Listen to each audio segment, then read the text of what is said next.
Jadi kades 18 tahun, ini sosok Iwan Sulistia yang viral bagikan THR ratusan juta ke warga. Kepala desa ini tengah viral lantaran aksinya yang membuat warga terharu. Betapa tidak Iwan membagikan uang tunjangan hari raya kepada 2.289 warga di wilayahnya. Lalu siapa sebenarnya kades ini dan bagaimana kepala desa yang biasanya meminta THR pada warga ini malah sebaliknya? Ia adalah Iwan Sulistia Setiawan, Kepala Desa Wunut, Kecamatan Tulung, Klaten, Jawa Tengah. Ia sudah mengemban jabatan tersebut sejak tahun 2007. Sudah hampir 18 tahun ia mengabdi jadi Kades Wunut. Sosoknya dikenal sebagai pemimpin yang amanah dan kreatif. Terbukti Iwan bisa membawa desa Wunut yang tadinya berstatus tertinggal, kini mampu berdikari dengan membagi-bagikan THR ke seluruh warganya. Untuk diketahui di tahun 2016, pendapatan desa Wunut cuma mencapai 30 juta hingga 50 juta per tahun. Lalu setelahnya Iwan dan jajarannya mulai mengalokasikan dana desa untuk membangun fasilitas wisata di desa Wunut yakni Umbul Pelem. Guna membangun wisata air Umbul Pelem, pemerintah desa Wunut memberikan total investasi sekitar 1,6 miliar selama periode 2016 hingga 2019 dari dana desa. Umbul Pelem yang dibuka di tahun 2018 pun berkembang pesat.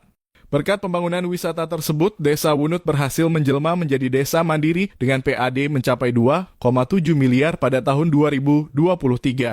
Karenanya Iwan percaya diri membagi-bagikan hasil keuntungan dari wisata Umbul Pelem tersebut ke warga.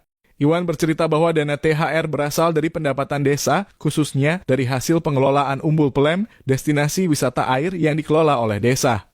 Program pembagian THR ini telah berlangsung sejak 2023 dan terus mengalami peningkatan dari tahun ke tahun. Untuk jumlah yang kita bagikan kepada semua warga desa Wunut yang sudah masuk KK, sekalipun itu masih bayi itu sejumlah 2.289 jiwa. Untuk per orangnya Rp200.000. Total yang dialokasikan THR ini Rp457.800.000. Alhamdulillah tiap tahun naik untuk nominalnya. Kalau kemarin per kakak, tahun ini sudah per orang, ungkap Iwan.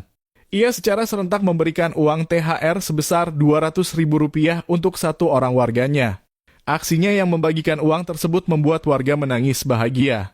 Seorang ibu bernama Sunipah tak kuasa menahan laju air matanya saat menerima THR Rp1,6 juta dari Iwan. THR Rp1,6 juta itu diberikan untuk Sunipah dan 7 anaknya. Sunipah bersyukur karena bisa merayakan Lebaran dengan sukacita setelah mendapatkan THR. Sehari-hari Sunipah hanya bekerja sebagai badut jalanan. Tangis bahagia Sunipah dan ribuan warga lainnya tak lepas dari peran sang Kades Wunut Iwan. Belakangan publik menyoroti sosok Iwan yang membagi-bagikan THR kepada seluruh warganya secara merata. Amanah membagi-bagikan hasil pengembangan dana desa ke warga, kiprah Iwan yang lainnya pun sempat membuat warga Wunut bersyukur. Di tahun 2020 lalu, Iwan mengikut sertakan warganya untuk terdaftar dalam BPJS Ketenagakerjaan. Kala itu Iwan secara berkala membiayai BPJS Ketenagakerjaan warganya dengan hasil keuntungan BUMDesa. Sebelumnya di tahun 2024 lalu, Iwan juga membagikan THR ke warganya dengan total Rp297 juta. Saat itu Iwan membagikan THR Rp400.000 ke setiap kepala keluarga.